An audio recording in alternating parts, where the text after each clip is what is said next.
हाँ तो नमस्कार सभी दोस्तों को। दृष्टि एम्पायर एक बार फिर आप सभी का हार्दिक अभिनंदन करता है। तो जैसे कि हम इससे पहले वाली क्लास में अनुच्छेद 1 और अनुच्छेद 2 पढ़ चुके।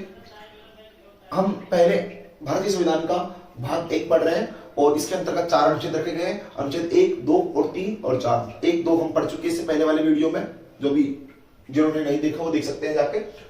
तो अब आगे देखते हैं भारतीय संविधान का अनुच्छेद 3 क्या कहता है। तो संसद इसमें क्या कहता है कि संसद किसी भी राज्य का नाम, अर्थात किसी भी राज्य का नाम बदल सकती है, किसी भी राज्य का नाम बदल कर कोई और नाम रख सकती है कि संसद रख सकती है।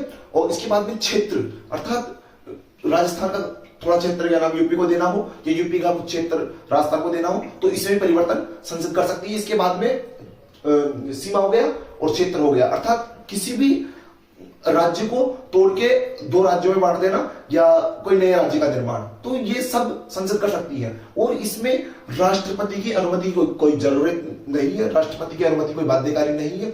तो क्या कहता है अनुच्छेद 3, संसद राष्ट्रपति के पूर्व अनुमति से भारत के किसी भी राज्य का नाम, सीमा, क्षेत्र में परिवर्तन कर सकता है। अर्थात संसद को राष्ट्रपति की अनुमति लेने की जरूरत नहीं है, या किसी राज्य की भी, जिस राज्य को वो का नाम चेंज करेगी संसद, या सीमा को कम ज्यादा करेगी, या फिर किसी नए राज्य का निर्माण करेगी, तो उसमें उससे संबंधित राज्य से अनुमति लेने की भी कोई जरूरत नहीं है।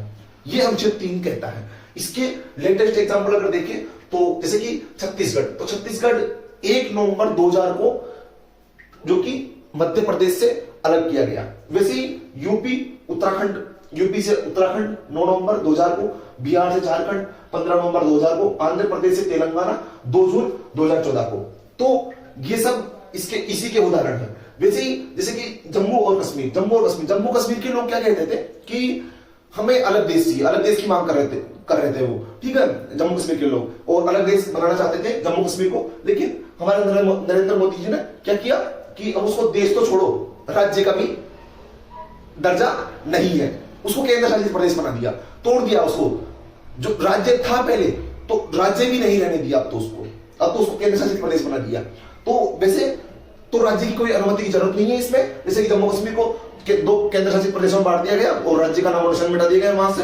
तो ये देखा हमने कि संसद राष्ट्रपति के पूर्व अनुमति से एक बार राष्ट्रपति को बता देगी संसद कि हम फलाना राज्य को का नाम चेंज करना चाहते हैं, या उसकी सीमा में परिवर्तन करना चाहते हैं, या फिर किसी नए राज्य का निर्माण करना चाहते हैं, तो आप जो उससे संबंधित राज्य को बता दीजिए। ये काम राष्ट्रपति करता है और इसमें राष्ट्रपति की अनुमति कोई बाध्यकारी नहीं है। अर्थात राष्ट्रपति अनुमति दे तो ठीक, नहीं दे तो ठीक, संसद परिवर्तन करेगी तो करेगी। अगर नए राज्य का निर्माण करना होगा तो ये होता है साधारण बहुमत के द्वारा। दोस्तों, साधारण बहुमत अर्थात 50% बहुमत के साथ, अगर संसद में 50% बहुमत मिल गया इस प्रस्ताव को, तो ये प्रस्ताव पारित हो जाएगा। साधारण बहुमत की प्रक्रिया से ये पारित होता है। और इसमें क्या है, इससे संबंधित प्रस्ताव संसदीय किसी भी सदन में लाया जा सकता है, अर्थात लोकसभा और राज्यसभा किसी भी सदन में लाया जा सकता है। नेक्स्ट, राष्ट्रपति की सिफारिश जरूरी नहीं है, ठीक है। इसके बाद में राष्ट्रपति प्रस्ताव को संबंधित राज्य या राज्य के पास भेजता है राष्ट्रपति कि भाई तुम देख लो एक बार, तुम्हारे राज्य को हम 2 भागों में बांटना चाहते हैं, तो क्या राय है तुम्हारी। तो अब यहां पर राज्य अपनी हाँ करे तो भी ठीक, ना करे तो भी ठीक, कोई जरूरी नहीं है। अर्थात राज्य की सलाह कोई बाध्यकारी नहीं है, वैसे राष्ट्रपति की सलाह भी कोई बाध्यकारी नहीं है। और इसमें क्या है, साधारण बहुमत के द्वारा पारित होता है, राष्ट्रपति की अनुमति आवश्यक नहीं है। तो ये चीज है इसमें। इसका उद्देश्य राज्य के विचार जानना है केवल, इसलिए बस राष्ट्रपति संबंधित राज्य के पास प्रस्ताव को भेजता है एक बार, और इसके लिए राष्ट्रपति समय सीमा भी तय कर सकता है कि भाई 28 दिन, 1 महीना, 2 महीना, जितना भी राष्ट्रपति समय सीमा तय करना चाहते हैं वो कर सकते हैं। एक तो प्रस्ताव को भेज दे संबंधित राज्य के पास और राज्य जवाब भी ना दे कि निकाल दो टाइम को, 1 साल, 2 साल, 3 साल, तो ऐसा कुछ भी नहीं है। राष्ट्रपति इसके लिए समय सीमा भी तय कर सकते हैं, भाई आपको 15 दिन में इसका जवाब देना होगा, 1 महीने के अंदर इसका जवाब देना होगा, और अब आपका जवाब हाँ हो तो ठीक, ना हो तो ठीक। राज्य का नाम चेंज होगा तो होगा उसका, या फिर कोई नए राज्य का निर्माण होगा तो होगा, तो इसमें कोई बाध्यकारी नहीं है। ये चीज हमने देखी। तो अनुच्छेद 3 ये कहता है कि इससे पहले हमने देखा अनुच्छेद 2 अर्थात किसी भी विदेशी क्षेत्र को भारत में मिला लेना, तो वो भी खाली संसद ही करेगी। और किसी भी भारत के राज्य, भारत के क्षेत्र को मतलब किसी भी राज्य को, जैसे कि राजस्थान को 2 भागों में तोड़ना या मध्य प्रदेश को 2 भागों में तोड़ना, किसी भी राज्य को अगर 2 भागों में तोड़ेगी तो भी संसद तोड़ सकती है। वैसे ही सीमा में परिवर्तन कर सकती है, क्षेत्र में परिवर्तन कर सकती है, अर्थात क्षेत्र नए राज्य का निर्माण कर सकती है। तो ये सब अनुच्छेद 3 के अंतर्गत हमने देखा। इसके बाद में अनुच्छेद भारतीय संविधान का अनुच्छेद 4, तो ये बिल्कुल सिंपल है, इसमें कुछ भी नहीं है ऐसा ज्यादा। तो इसमें यह है कि जब संसद अनुच्छेद 2 अर्थात नए राज्य का विदेशी क्षेत्र का भारत में प्रवेश या नए राज्य के विदेशी क्षेत्र का को भारत में मिला लेना, तो अनुच्छेद 2 और अनुच्छेद 3 अर्थात भारत के किसी भी राज्य या किसी भी क्षेत्र का नाम परिवर्तन, सीमा में परिवर्तन या क्षेत्र को कम ज्यादा करना या किसी नए राज्य का निर्माण करना, तो ये सब कि तो अनुच्छेद 4 क्या कहता है कि जब अनुच्छेद 2 और 3 जब अनुच्छेद 2 और 3 का प्रयोग जो संसद करेगी तो उसमें क्या है, राष्ट्रपति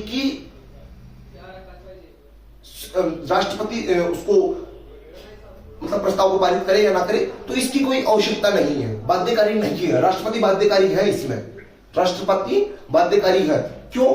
क्योंकि अनुच्छेद 368 से संबंधित ये 368 के अंतर्गत नहीं रखा गया।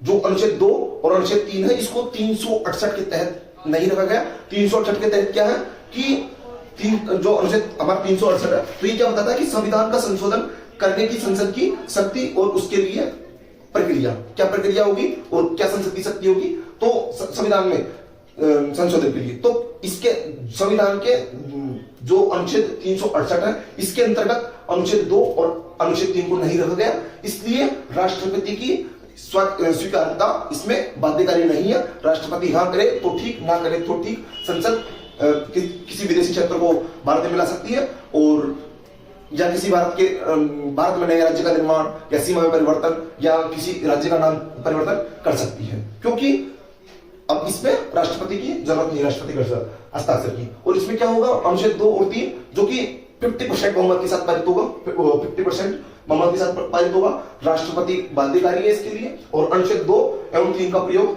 जब भी संसद करेगी तो इसमें राष्ट्रपति बाध्यकारी है।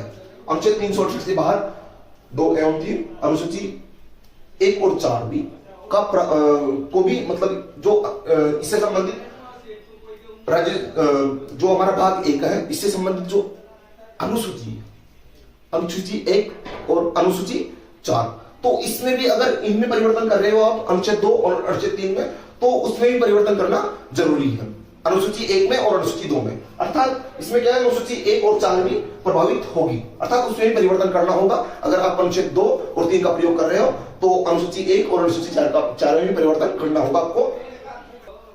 तो ये देखा हमने अनुच्छेद 4 क्या कहता है, एक बार देख लीजिए आप। जब अनुच्छेद 2 और 3 के तहत संसद कार्य करती है, अर्थात अनुच्छेद 2 और 3 में अगर परिवर्तन करेगी कुछ भी, तो भले ही उससे पहली अनुसूची, चौथी अनुसूची और संविधान के अन्य प्रावधान में संशोधन होगा। अर्थात अगर इनमें परिवर्तन करेगी अनुच्छेद 2 और 3 में, तो ऑटोमेटिकली पहली अनुसूची और चौथी अनुसूची में भी परिवर्तन करना होगा, या संविधान के किसी भी अन्य प्रावधान में भी अगर संशोधन होता है तो संसद कर सकती है, ठीक है, संसद ही करेगी कार्य। लेकिन अनुच्छेद 368 के संबंध में उससे संविधान संशोधन नहीं किया जाएगा। अर्थात 368 के अंतर्गत जितने भी हमारे भारतीय संविधान के अनुच्छेद रखे गए हैं, उनमें परिवर्तन संसद नहीं कर सकती। उसमें परिवर्तन के लिए राष्ट्रपति की हस्ताक्षर जरूरी है। राष्ट्रपति जब उसको स्वीकार करेंगे, राष्ट्रपति जब पारित करेंगे, तब ही और अनुच्छेदों में परिवर्तन किया जा सकता है। लेकिन जो 2 और 3 है, इसमें राष्ट्रपति बाध्य है। इसमें दोस्तों राष्ट्रपति को हाँ करनी ही होगी और राज्य को भी हाँ करनी ही होगी। तो ये देखा हमने, बाकी हमने देखा ही 50% बहुमत के साथ दोनों राष्ट्रपति बाध्य है। अनुच्छेद 2 और 3 का प्रयोग अगर किया जाएगा तो राष्ट्रपति इसमें बाध्य है। बाकी अनुसूची 1 और 4 में भी प्रभावित होगी, अर्थात इन दोनों में परिवर्तन करना होगा। अनुसूची 1 और 4 में अगर इनमें परिवर्तन आप करते हो, तो ये सब हमने देखा।